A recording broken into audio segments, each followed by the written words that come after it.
ठीक है, आज का जो हमारा टॉपिक है वो है जी कोड। जी कोड की डिटेल्स, जो भी हमारे प्रोग्राम में अधिकतर यूज़ होते हैं जी कोड, आज मैं उनकी डिटेल्स आपको बताऊंगा। तो देखिए, सबसे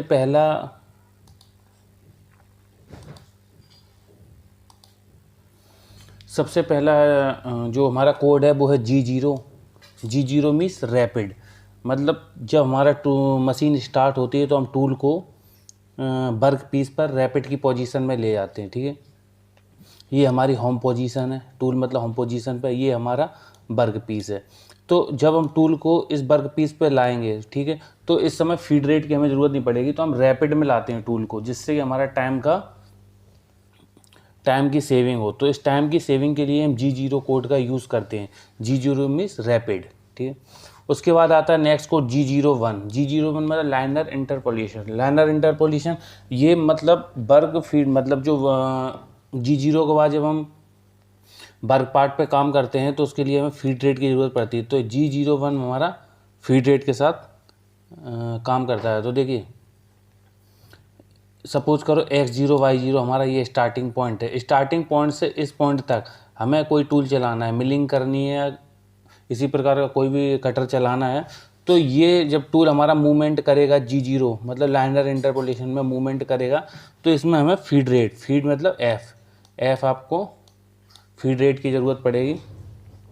जब भी टूल हमें वर्किंग पोजीशन में लाना है, मतलब कटिंग पोजीशन में लाना है, तो हमें जी जीरो वन यूज़ करना है। ठीक है, अब तीसरा आपका आ गया जी जीरो थ्री। तो जी जीरो थ्री का मतलब होता है क्लॉकवाइज आर्क, क्लॉकवाइज और इंटर क्लॉकवाइज, सॉरी क्लॉकवाइज और काउंटर क्लॉकवाइज। तो जी जीरो टू होता है क्लॉकवाइज। ये हमारी पोजीशन है एक्स जीरो वाई जीरो। ठीक है, यहाँ से टूल में मूवमेंट किया, यहाँ पे आके स्टॉप हो गया। यहाँ से हमें एक आर्क बनाना है। ठीक है, ये जो आर्क बनाना है, इस आर्क बनाने में हम जिस कोड का यूज़ करते हैं उस कोड को क्या कहते हैं, जी जीरो टू मतलब क्लॉकवाइज।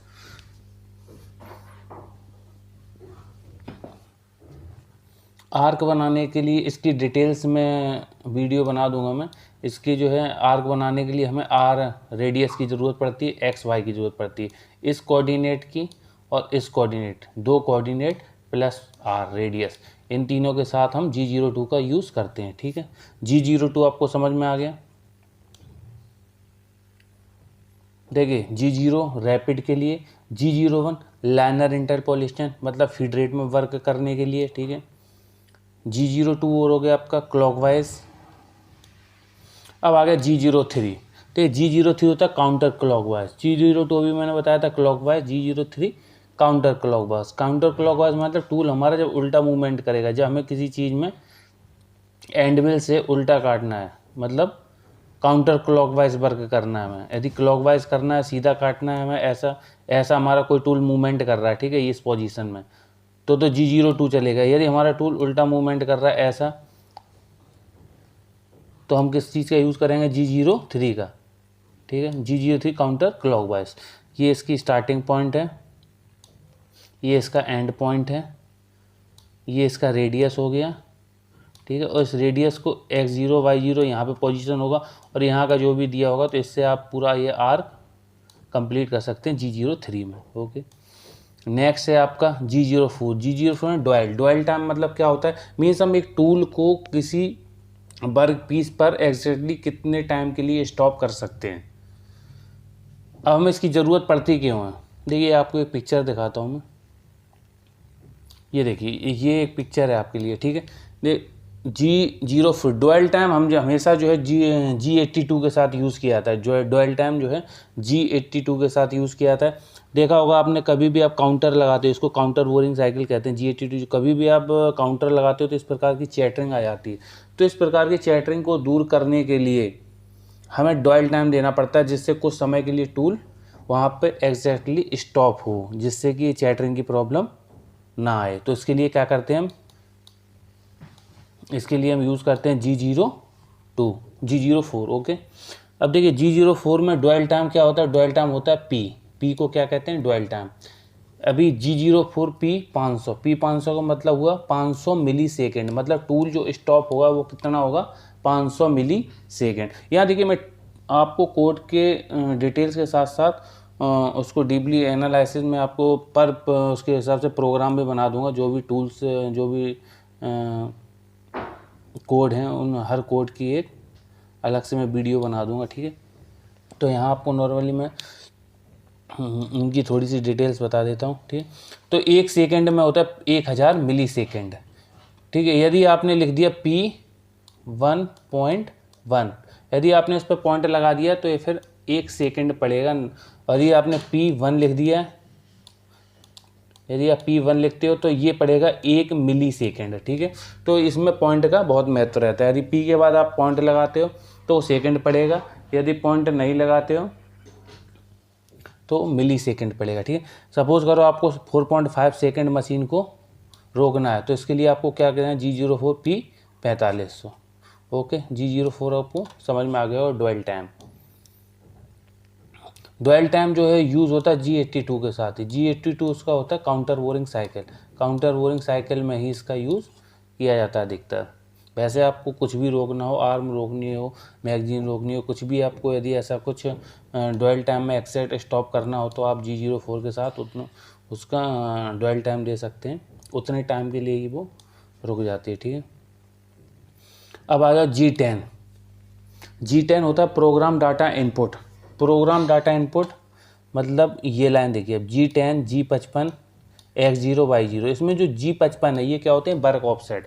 वर्क ऑफसेट हमारे पास कितने होते हैं, 6, 54, 55, 56, 57, 58, 59, 69, ठीक है। तो G10 का हमारा मेन वर्क रहता है G55 के कोऑर्डिनेट को इनपुट करना। कहाँ इनपुट करना, ये देखिए, ये आपकी स्क्रीन है, ये आपकी मशीन में जो स्क्रीन आती है इसमें जो G54, G55, G56 इसी प्रकार G59 तक रहता है।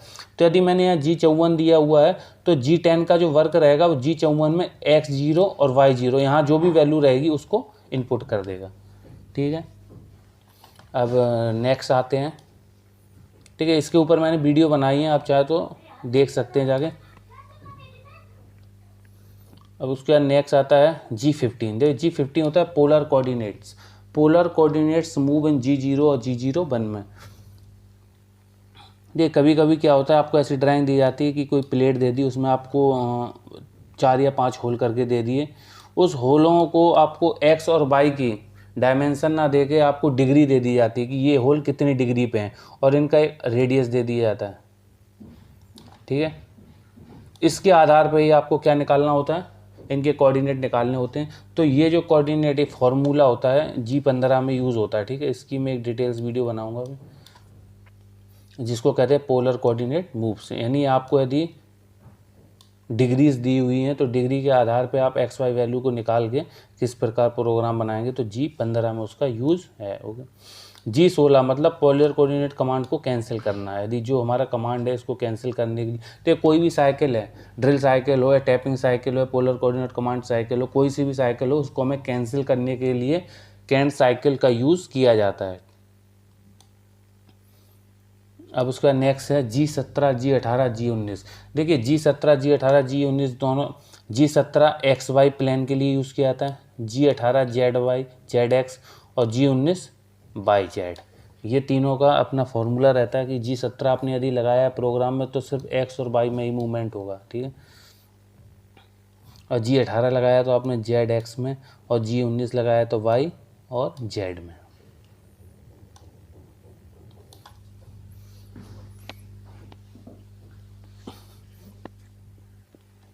और उसके बाद नेक्स्ट है G20 और G21। देखिए G20 मतलब इनपुट इन इंचेस और G21 इनपुट इज NMM। मतलब मशीन को आपको वर्क कराना है, किस में कराना है, इंचेस में कराना है कि MM में। तो ऑलरेडी अधिकतर मशीनें या 98% मशीनें जो है वो MM में ही यूज़ होती हैं, इसलिए हम जो कोऑर्डिनेट यूज़ करते हैं वो G21 का यूज़ करते हैं। ये पैरामीटर, जो मशीन का जो पैरामीटर है उसमें इनबिल्ड भी रहता है, ठीक है। उसमें आप सेटिंग करनी होती है 1 और 0, ये ऑलरेडी सेटिंग होके आती है 1 0। यदि आप बंद करते हो वहाँ पैरामीटर में तो G20 अपना एक्टिवेट हो जाएगा। यदि आप 0 करते हो तो वहाँ पर G20 एक्टिवेट हो जाएगा। आपको प्रोग्राम में ये लिखने की ज़रूरत नहीं पड़ती है क्योंकि ये पैरामीटर में ऑलरेडी इनपुट रहते हैं, ठीक है। अब G28 क्या, रिटर्न टू रेफरेंस पॉइंट। देखिए मशीन जब पूरा वर्क कर लेगी तो वर्क करने के बाद अपने होम पोजीशन पे जाएगी, तो उसके लिए हम यूज़ करते हैं G28 मतलब रिटर्न टू रेफरेंस पॉइंट। अब आ जाओ G41। देखिए G41 क्या होता है, cutter work in left side, cutter compensation right और लेफ्ट। G41 और G42, 41 हो जाता है लेफ्ट साइड में और G42 हो जाता है राइट साइड में। ठीक है, ये एक वर्क पीस आपके सामने दिया हुआ, ठीक है। ये इसके जब इस वर्क पीस पे हम मिलिंग करेंगे, ठीक है, इसके चारों साइड जब हम मिलिंग करेंगे तो इस मिलिंग में यदि हम G41 का यूज़ करते हैं जब, तो कटर कैसे चलता है, ये मूवमेंट करेगा कटर, ठीक है। और जब ये कटर इस साइड में जाता है तो क्या हो जाता है G42, मतलब इस साइड में, ये डायरेक्शन में जाने पर इसको क्या कहते हैं, राइट में जाने पर क्या हो जाता है G42, ठीक है। और जब लेफ्ट में कम करता है तो क्या हो जाता है G41। तो G41 जो है लेफ्ट साइड में और G42 राइट साइड में वर्क करता है, ठीक है। G43 हो गया टूल कंपनसेशन कैंसिल।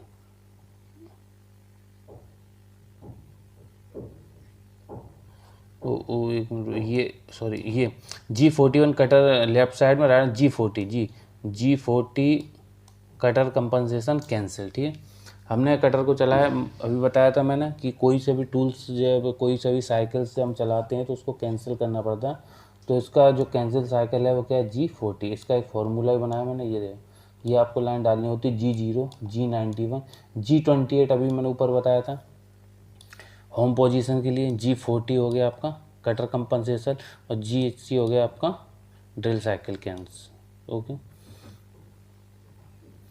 अब आ जाए G43 क्या होता है, टूल लेंथ कंपनसेशन प्लस, और G44 tool length compensation minus, ठीक है। माइनस प्लस की डिस्टेंस होती है, ये स्पेंडल है और ये है वर्क पीस। स्पेंडल से वर्क पीस के बीच के डिस्टेंस, हर टूल, देखिए आपने यदि आपकी मशीन में 5 या 6 टूल चल रहे हैं, ठीक है, तो हर टूलों की एक अलग अलग लेंथ होगी। तो उस लेंथ को मशीन को जो डिफाइन कराता है, जो बताता है, वो बताता है G43 ही कैलकुलेट करके बताता है कि मशीन को कितना और मूवमेंट करना है। यदि आपने Z-100 की डेप्थ ली हुई है तो Z-100 जो है चलने के लिए पहले वो G43 है, G43 से कैंसिल कर लेगा कि जो टूल हाइट है इसकी, जो टूल हाइट है वो G43 में है, G43 में टूल हाइट को कैंसिल करने के बाद उसे कितना चलना है, फिर वो अपना कैलकुलेशन करके चलता है।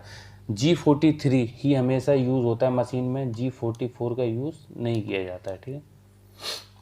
G49 हो गया आपका टूल लेंथ कंपनसेशन कैंसिल के लिए। अब है G73 होता है पैक ड्रिल साइकिल। देखिए G83 और G73 ये दोनों ही क्या होते हैं, पैक ड्रिल साइकिल होते हैं। G74 लेफ्ट हैंड टैपिंग, ठीक है। राइट हैंड टैपिंग और लेफ्ट हैंड टैपिंग, दो टैपिंग होती है। तो लेफ्ट हैंड टैपिंग के लिए हम किस चीज़ का यूज़ करते हैं, G74 का। इसके लिए वीडियो ऑलरेडी बना चुका हूँ। G76 होता है फाइन बोरिंग साइकिल। देखिए फाइन बोरिंग साइकिल क्या होता है, जब आप किसी इसके आप चाहो तो इसका एक वीडियो है, आप उस वीडियो को देख सकते हो जाके, ठीक है। ये आपका बोर, इस बोर में जब हम G76 में कोई टूल चलाते हैं, देखिए ये क्या होता है, सिंगल इंसर्ट एजेस वाले टूल होते हैं, ठीक है। जब ये बोरिंग बार होते हैं सिंगल साइड वाले, ठीक है। जब ये किसी बोर में चलाते हैं हम, ठीक है, जब बोर में चलाने के बाद इनको रिटर्न में वापस लेते हैं तो टूल मार्क ना आए, इसके लिए इनको शिफ्ट करके चलाते हैं, मतलब Q की वैल्यू इनमें डाल के चलाते हैं शिफ्ट करके। तो ये शिफ्ट करने के जो शिफ्ट करने का प्रोसेस है, ये किसके साथ लगता है, G76 के साथ। तो इस पूरे कोऑर्डिनेट प्रोसेस को क्या कहते हैं, फाइन बोरिंग साइकिल, ठीक। इसका पूरा वीडियो है, आप चाहो तो देख लेना, समझ में ना आए तो। उसके बाद GSC मतलब कैन साइकिल, ये मैं पहले बता चुका हूँ आपको। GSC क्या होता है, can cycle. G81 normal drill cycle होता है। G81 क्या है, नॉर्मल ड्रिल साइकिल। G82 का होता है काउंटर बोरिंग साइकिल। अभी मैंने बताया था आपको डॉयल G04 और P। G82 के साथ हम P का यूज़ करते हैं डायरेक्ट, किसके लिए, डुअल के लिए। डुअल के प्रॉब्लम कहाँ जब आती है, चैटरिंग की दिक्कत आती है हमें, ठीक है। ये जब चैटरिंग की दिक्कत काउंटर में आती है तो हम किसकी यूज़ करते हैं, G82 विथ पी डुअल। इसका भी ऑलरेडी वीडियो बना चुका हूँ मैं।